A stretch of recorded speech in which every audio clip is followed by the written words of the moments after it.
Okay. All right. Good morning. We have a special speaker today. It's Mr. Daniel Nichols, um, and just excited to hear what he's going to share with us today. And glad everyone's here. Thank you so much for being here. All right, Daniel, I'll let you take over. Good morning. Good morning from Grace Ministries, also known as Trinitarian Grace International. Y'all know Rainey is he's out of town at the conference there, and he had sent me an email and asked me to speak, and he wanted me to tell a little bit of my story and how I came to see and know God in a different way after connecting with Grace Ministries. And it definitely changed how I see and know God after just being involved in the ministry here. So that's what I'm going to speak on today, and I've got a PowerPoint here to try to keep me on track a little bit. So I'm going to try to share it.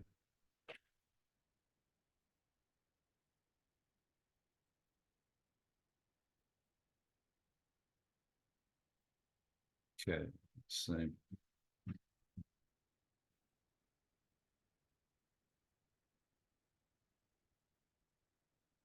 So I named this today that God wasn't mad at me, and that sums it up pretty good as far as my experience and all, and my journey with the ministry. But that's what I named what I'm speaking on today. God was not mad at me. You know, one of our pillars is God's not mad at you, and hearing that at first, I said I don't know. He might be. You know, I was pretty lost, but he sure wasn't mad at me. So my life leading up to being involved with Grace Ministries, and I'm just going to touch on this for just a little bit, because I could sit here and talk for a long time about my testimony and my story, but leading up to being involved in the ministry, my life was a mess. I mean, so I struggled greatly with addiction, and my life was absolute chaos at all times. There was no hope in my life at all. It was a very awful way to be and an awful way to live, if you could even call it living. I when I was really young, I grew up in church, and I thought I sort of knew how God worked, but I had no idea really, and my mother passed when I was young, and before I knew it, I had turned to some bad things to cope with that, and quickly I went in a spiral downhill and got addicted to drugs and started living a really bad lifestyle, and just I had a spiritual problem. Addiction is a spiritual malady. It's a spiritual problem. But I didn't know that at the time, and I didn't think I had a problem.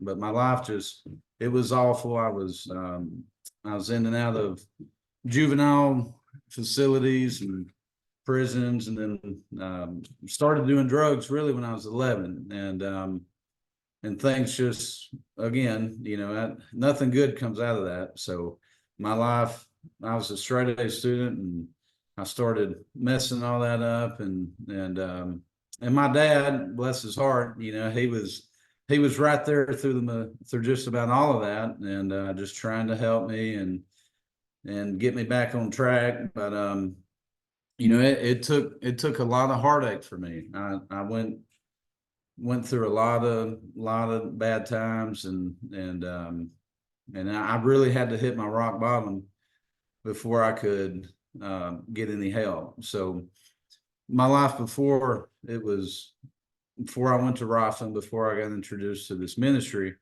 was chaotic. It was a mess, and there was no substance to, like, no no hope in my life. I had just nothing. I mean, nothing, and I just lived every day just to get high. That was all I cared about. How was I going to get high that day? And that my whole life revolved around that. And I went to jail as an adult this time, and was really looking at some serious stuff there. And I was getting high in the jail. I was getting high in jail, and I finally hit my rock bottom, and I was sitting in the jail cell. I was by myself. There wasn't nobody in there, but I was dope sick in the jail cell.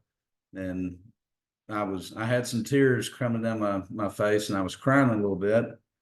And I told God, I said, God, I'm tired of this. I said, I'm so tired of this. I said, I don't want to live this way no more. I said, I want something different. And I don't want to live this way anymore. And I just cried out to him. And I hadn't talked to God in years, before that. But I cried out to him that day in that jail cell, and I'd had enough. I was sick and tired of being sick and tired. And that to me was truly the rock bottom I hit right there, just crying out to him in that cell, and just saying, God, I want something different.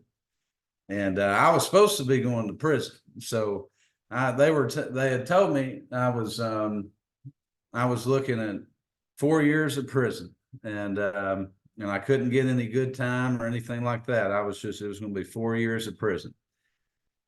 And that's pretty much what it was looking like. But I cried out to God that night, and my dad, he had went and hired another lawyer, and he had been trying to get me, trying to get me some help. But I cried out to God, and the next morning, the correction officer opened the cell door, and he said, hey, Nichols, he said, pack it up.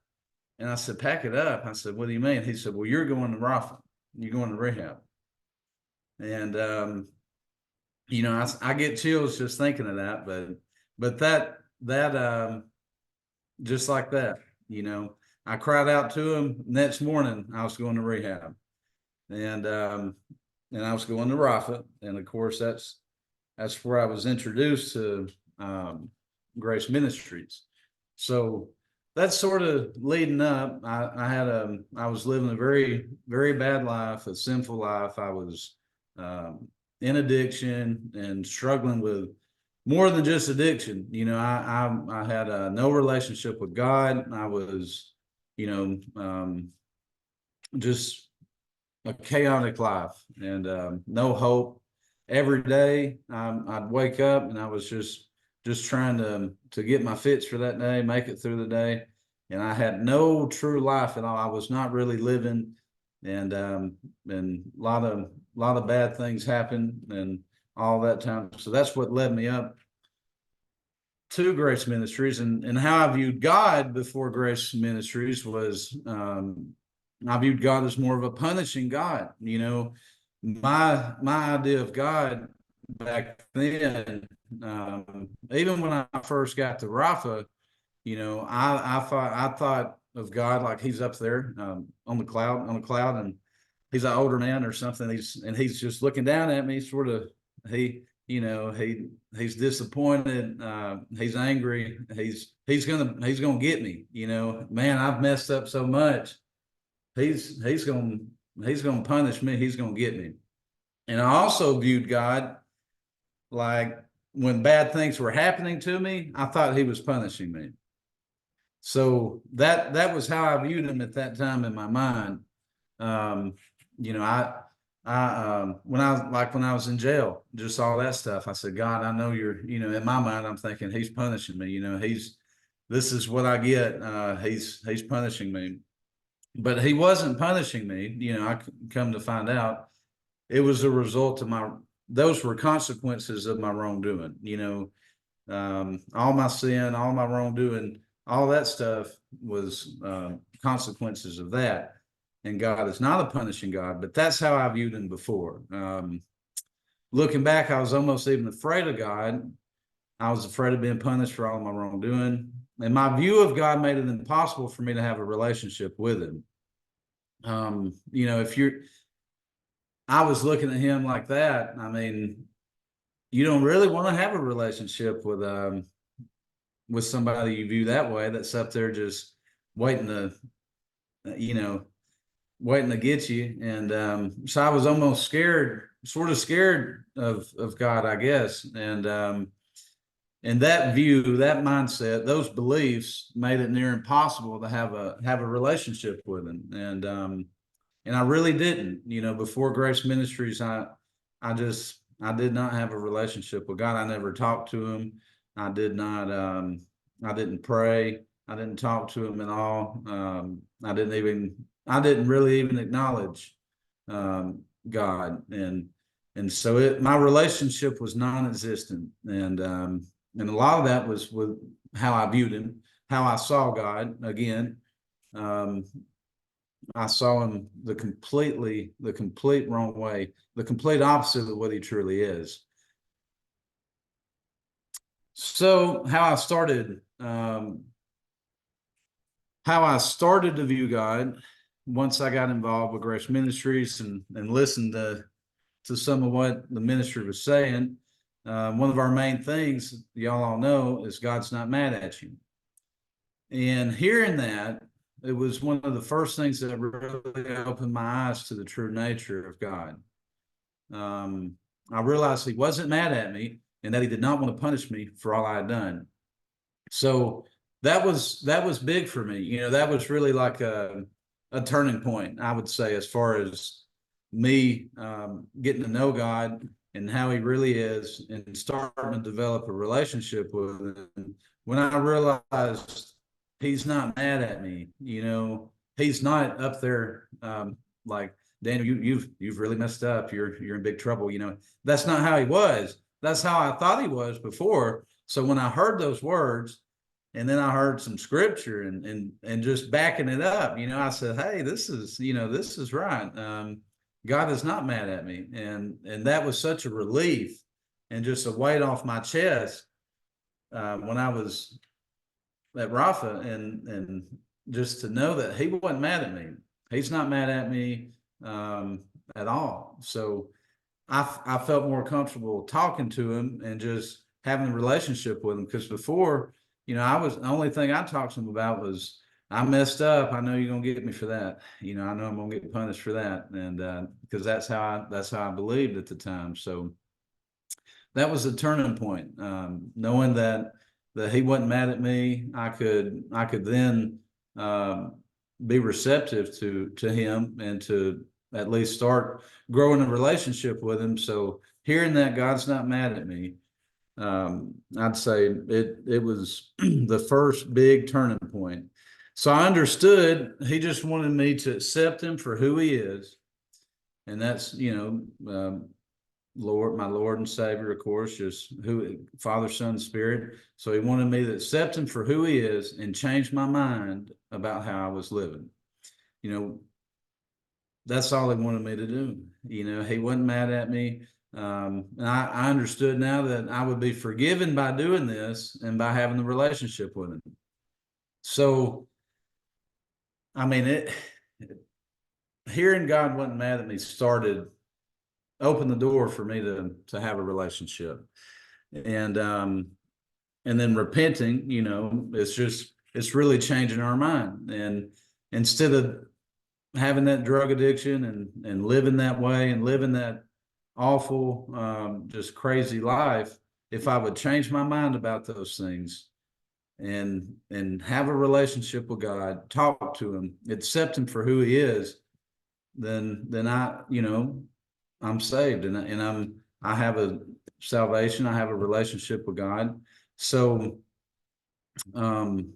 that was big for me, and big in changing my mind about how I view God, and also changing my mind about how I wanted to live, knowing that I'm forgiven for all that stuff in the past. All that's over with. I don't have to beat myself up over it, and I'm not about to get punished for it. He's not angry at me. And not only was it forgiven, it was forgotten, so he's forgotten all that stuff. And he chooses to forget that stuff for our benefit. So he's forgotten all my drug addiction. He's forgotten it. I remember it, but but he's forgotten all that stuff. He's forgotten all those bad things I've done that I've changed my mind about. And that's to my benefit, of course. He chooses to forget for our benefit, and having that relationship with him, asking for forgiveness and changing my mind, and that got all that stuff forgotten. That was a pretty good deal for me. I said, hey, this is pretty nice. And so I didn't have to go out there and earn my forgiveness and go out there and do a bunch of this, that, and the other. It was a gift, and that was great to hear. And we can't earn our salvation either. So, it's a gift. So it was great, and I knew I could be forgiven. Psalm 145:8 says, the Lord is gracious and compassionate, slow to anger, and rich in love. Isaiah 54 verses 9 and 10, he said, to me, this is like the days of Noah, when I swore that the waters of Noah would never again cover the earth. So now I have sworn not to be angry with you, never to rebuke you again. And that verse again, that part again, so now I have sworn not to be angry with you, never to rebuke you again. Though the mountains be shaken and the hills be removed, yet my unfailing love for you will not be shaken, nor my covenant of peace be removed, says the Lord, who has compassion on you. So he's saying right there, I've sworn not to be angry with you, never to rebuke you again. And again, that's just right back to, he's not mad at me. He's not mad at you. He's not mad at anybody. He's not mad at any of us. And he says, yet my unfailing love for you will not be shaken. So he's not mad at us. He loves us. He loves us tremendously, more than we can understand. And he says he will never be angry with us. And his love won't be shaken. And that goes into my next part that really changed how I view God and my relationship with him through Grace Ministries was God is love. We hear that a lot in our ministry, and we talk about that a lot because it's so important. Understanding God is love is understanding who he is and his true being and his essence. God is not mad at you. He's not punishing. He's not out to get you. He's love. God is love. And so again, my view before, the complete opposite of what he really is. I viewed him as punishing, angry, mean almost, up there. He's gonna always punishing me again, oh my gosh, and I shouldn't have done this. Now I'm in trouble. I'm punished. When really that was again a result of my wrongdoing and my sin. So I viewed him the complete opposite way before I got to know some of this truth, through the ministry. So God is love. He's love. So learning about how God is love greatly impacted how I viewed him and how I view others. It also simplified things for me in a sense. If I try to show love in everything that I do, then I'm becoming more like him. So, and that's hard to do sometimes. I still, none of us are perfect. And I still fail all the time, and I sin. We all do, But if I try to show love in everything that I do, then I'm becoming more like him. And when we get a relationship with him and we understand our salvation, how our salvation works, and that it's a gift, and we get that relationship going, in my opinion, we're supposed to become more like him. But if you just think like, how am I supposed to do that? Like I mess up a lot. I'm every day, I do something. I might accidentally judge somebody. I might tell a white lie, whatever it is. I mess up every day. So how am I supposed to be more like him? And that's hard it's hard to think of it like that but God is love.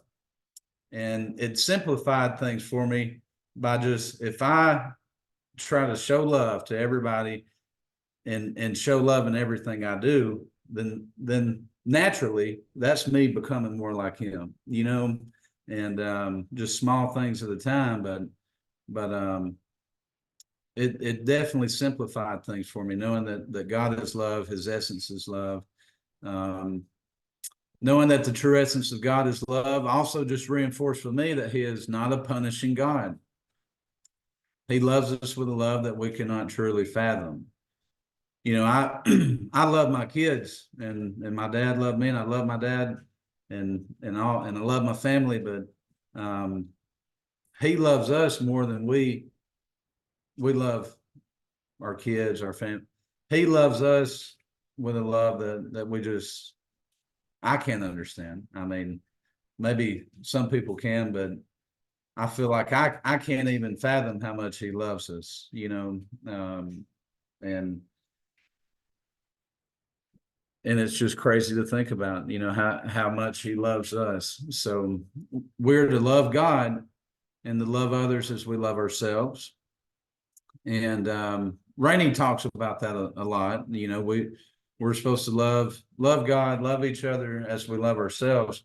And a lot of times he'll mention, we look over the ourselves part, and we've got to love ourselves too. You've got to love yourself and love others. But all of that love to me is the true essence of God. And if we love God and we love others and we love ourselves, then we're becoming more like God every day just by living that.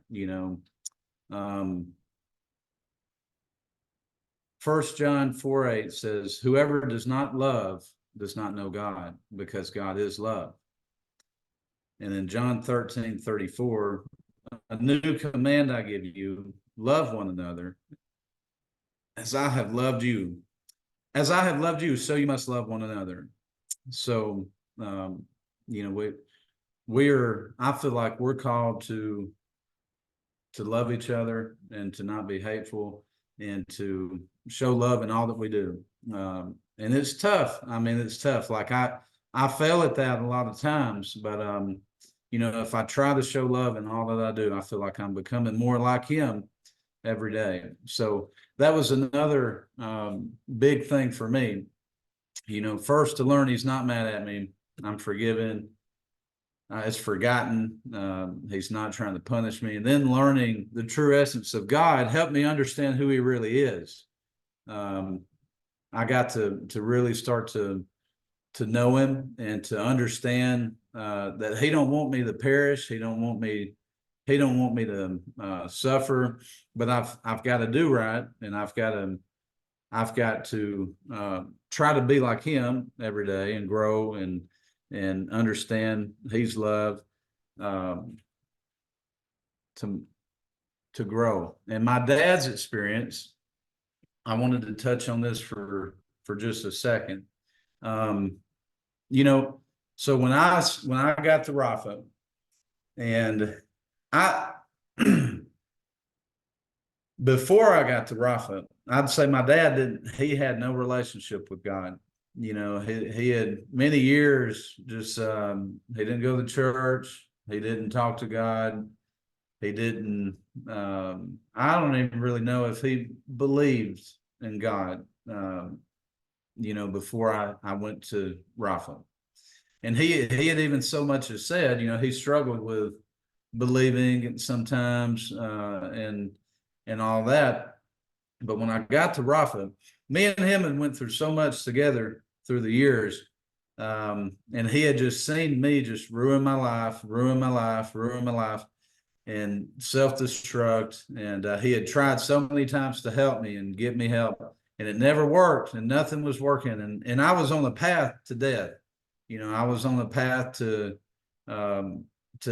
end my life sooner than it should, as far as doing the drugs and just all that I was doing. I was definitely going towards death. And he had tried and tried to help me. And I know he was so distraught and just deflated and defeated, in the fact that he could not help his son. He couldn't help me, nothing he could do nothing he would do would ever help me. I would never change. Nothing, no light bulb ever went on. Nothing ever happened. And he was just so defeated with it that when I got to Rafa and I actually started doing good, and he could see something, a switch had flipped in me, and I was going to services there and attending Grace Ministries, and he, he very quickly started believing in God,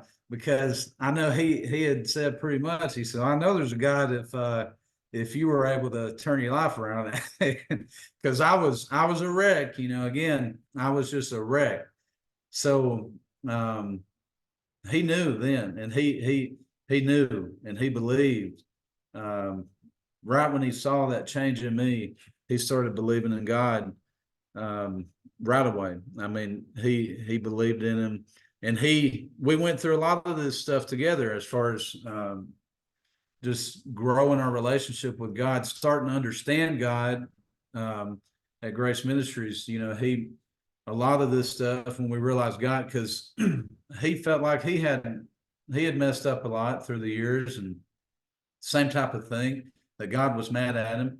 But he heard that God's not mad at you. God is love. And he just grew that relationship, started having the relationship with God, with me at the same time. And all that was huge for him. So I just wanted to say for a quick second, everybody on this screen, he loved y'all dearly, and y'all made a great impact on his life and his relationship with Christ. And I'm talking everybody, Doris, Dale, Tom, everybody on the screen, Keith, Rainey, Anthony, every one of y'all had a big impact on him. He loved y'all, and he loved being involved with this ministry and getting to listen to the message from y'all. So thank y'all. I will, and I might get a little emotional, but I will be forever grateful for the impact that Grace Ministries had on my dad. And I will. So I am so thankful for the ministry helping them come to know and love God and develop a relationship with him. And like I was saying, we came to know God together after I got clean, and we started attending. We're vessels, we really are. When we're just vessels for the Holy Spirit to touch others. That's how I feel, y'all were some great vessels for him. Y'all did a great job. Y'all were grade A vessels. So the ministry was a wonderful vessel for God to get through to both of us. And he loved this ministry dearly. Early on, he asked Rainey if he could keep attending if I were to stop. And he attended until he physically couldn't any longer. So he loved y'all, and I thank y'all again. Y'all were wonderful vessels. And if anything, y'all can rest in the fact that y'all led him to the Lord, 100%. So my conclusion, these were the main ways that I came to see God in a different way after connecting with Grace Ministries. I'm so grateful for this ministry and the impact that it's had on me and the impact it had on my dad. Let us just try to remember every day that God is love, and to be more like him, we need to show love in all that we do. And thank y'all for being here today. And it was an honor for me to speak. I love all of you. And I just appreciate y'all letting me speak and being on here today. So love you guys. We're going to head to my grandmother's, so I'm going to swap over to my phone. And but I love you guys very much.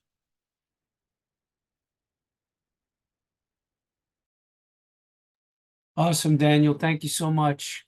That was really wonderful. Thank you for sharing.